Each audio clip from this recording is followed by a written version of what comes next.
So we're looking at social psychology. It's the study of how we think about, influence, and then also relate to one another. It borders on sociology, which is the study of groups. So social psychology is looking at how we think about individually, how we think about those situations. Social psychology includes things like your attitude, aggression, attraction, and then also group behavior. So how do we think about one another? So for example, does this absenteeism, does it signify illness, laziness, or a stressful work atmosphere? Are people not coming to work because they're stressed, because they're sick, because they're lazy? Like, what is it? Was the horror of 9/11, was it the work of crazy, evil people, or was it ordinary people just corrupted by life events? Those are kind of what social psychologists would start to look at. Those are just broad examples. But it involves thinking about others, especially when they engage in doing things that are unexpected.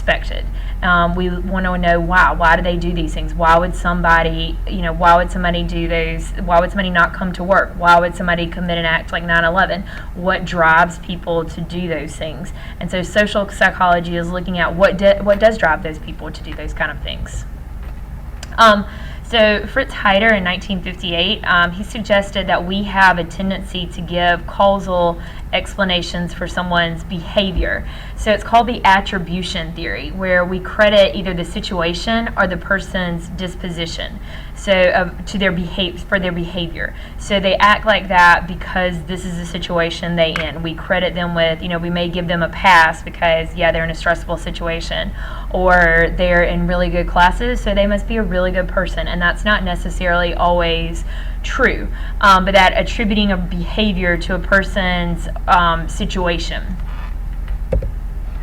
So a teacher may wonder whether a child's hostility reflects an aggressive personality, which would be dispositional attribution, or is it a reaction to stress or abuse, which is situational. So you're looking at dispositions are these enduring personality traits.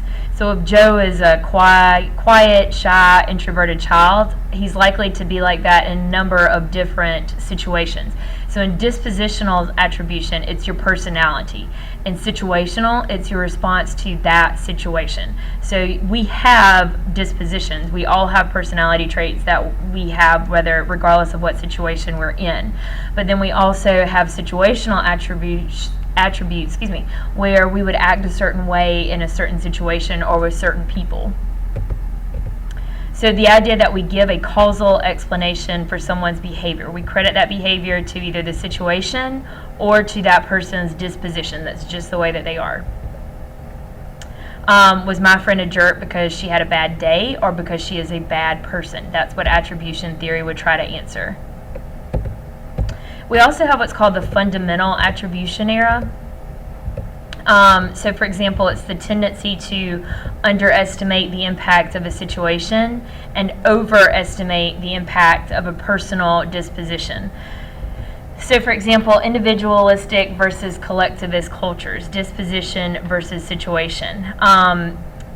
In the fundamental attribution era, for example, you could be a very quiet person in class, and then you get sat outside of class, and maybe I see you like in a school play or just in general outside of class, and you have a whole other personality. When you think about, and we've talked about this in class before, how do you view your teacher's behavior, right? You see your teacher, me, in a certain way, and all your other teachers in a certain way, and you attribute their personality to that. So that's my personality.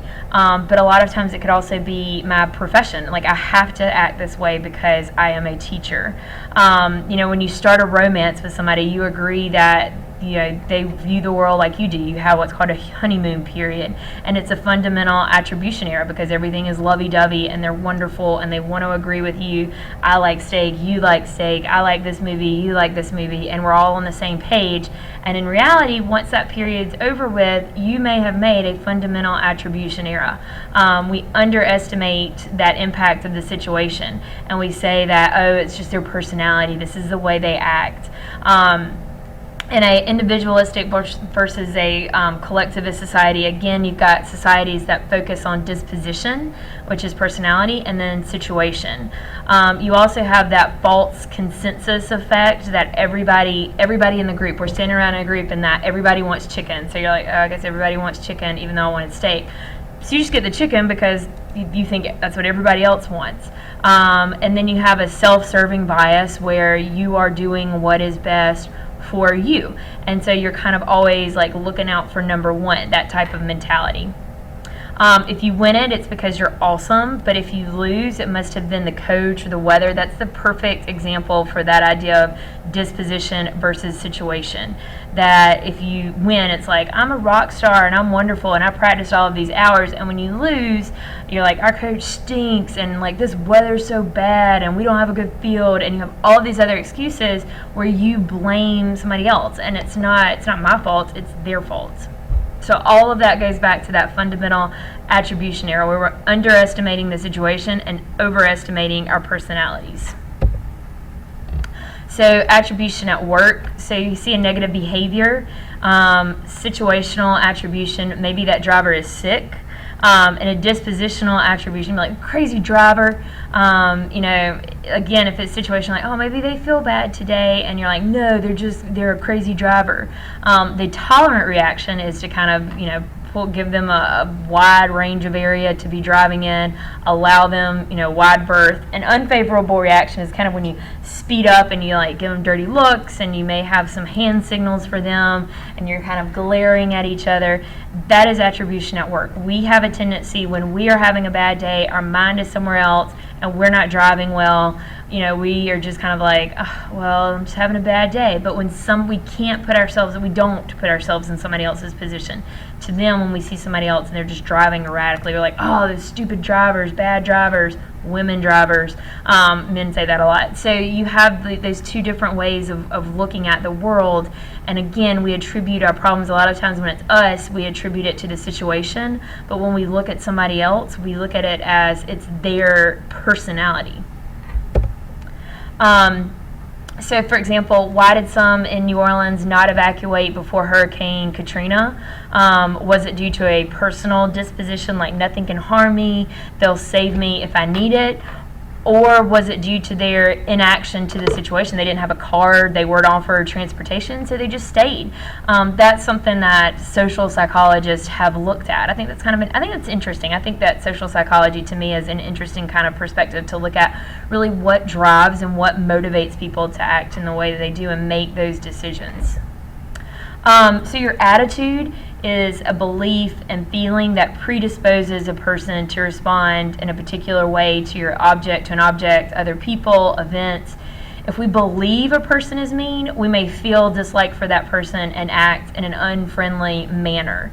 So our attitudes predict our behaviors imperfectly because of other factors, including the external situation that also influence our behavior. So you think about, sometimes you might have a predisposition to a certain teacher or a certain situation, and you go into that classroom and you don't even know the teacher or know the person, and you don't like them, or you've heard something about that class or about that teacher and your attitude is bad, and then it's a cycle because your attitude is bad, so the teacher's attitude may be bad, then the class is bad, which seemingly reinforces your attitude, where originally it may have started off with your bad attitude. And that's a hard kind of thing to break, but it's when our attitudes are predicting our behaviors. And again, it's not perfect because there are a lot of other factors, situational factors that affect our behavior and our attitudes, but a lot of times we can't see those outside factors. We only see what we want to see. We only know what our attitude and what our past behavior is telling us.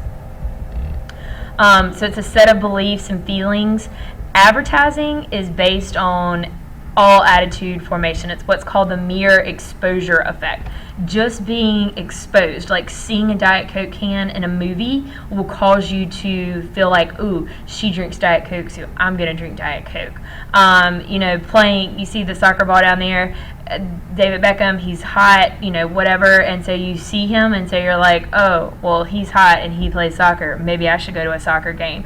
That seems really silly, but that's the idea of mere exposure effect, and psychologists have found that's what drives advertising, that it's based on, we have formed an opinion about a product.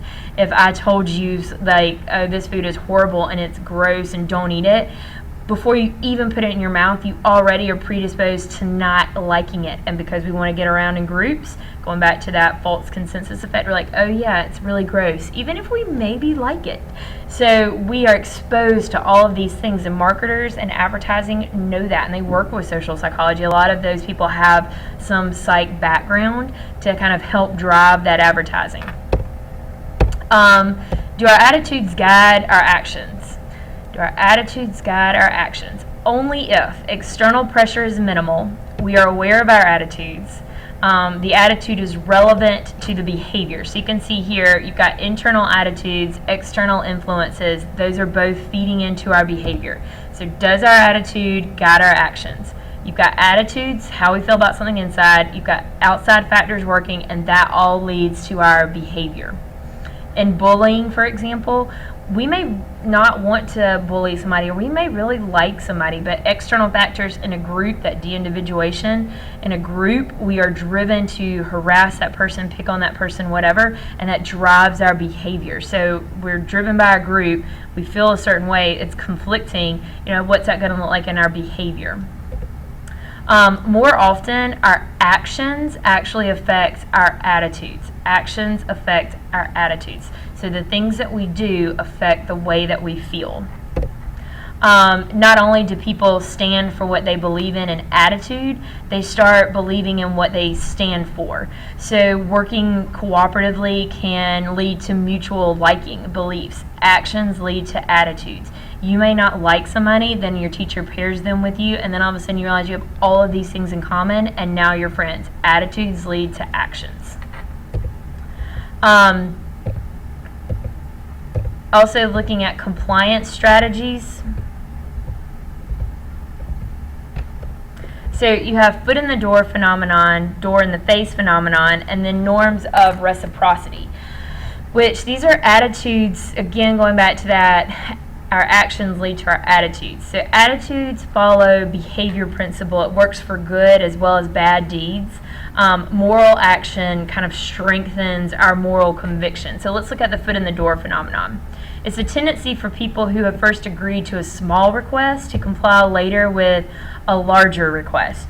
So for example, maybe you don't start off asking to stay out on prom night until 2 o'clock in the morning.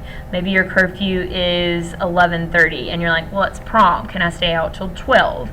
And maybe your parents are like, okay, yeah, 12, that's fine.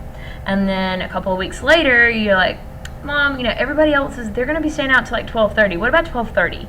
And so maybe your mom gives into the 12:30, and eventually what you're building them up to is to hopefully give in to a larger request. Does it always work? No. But the idea is that is kind of the way to go about asking for people. It's that foot in the door phenomenon. Just let me, the people in the mall are really good at this. Like, let me just try this little bit of lotion like on your hand, and the next thing you know, you're over there and you're buying a bottle. Just try it. And then all of a sudden they, buy the bottle that's $19.95 for 2 ounces. Whatever it is, that's the idea of that foot in the door technique. If I give out an answer on a quiz, what happens next? Give us the next answer. You just give us all the answers. You can just let us work together. You get more and more of that kind of mentality. So door in the face phenomenon is the tendency for people who say no to a huge request to comply with the smaller one. So you have to kind of decide what you're going to ask for. So if I ask, the example here is but if I ask my husband for a new car, he's probably going to say, no, you can't have a new car, you just got a new car. But what if I say, what about a new, some new tires? And he would say yes. And then the new tires maybe would be what I wanted to start with. So for people who just say no automatically, a lot of times the idea of door in the face is the opposite of foot in the door. Door in the face is when you ask for something like really, really big, knowing that they're going to say no, but then you go back and you comply with a smaller one. So maybe your goal is that you want to stay out until 1 o'clock on prom night. And so what you originally say is, Mom, can I stay out till 2? And they're like, no. And so then you're like, oh, can I stay out till 1:30? And they're like, no. So then by the time you talk them down to maybe 1 o'clock, 12:30, whatever your goal is, they can say yes because you've worn them down. But you start with a huge request and then you try to break it down to a smaller one.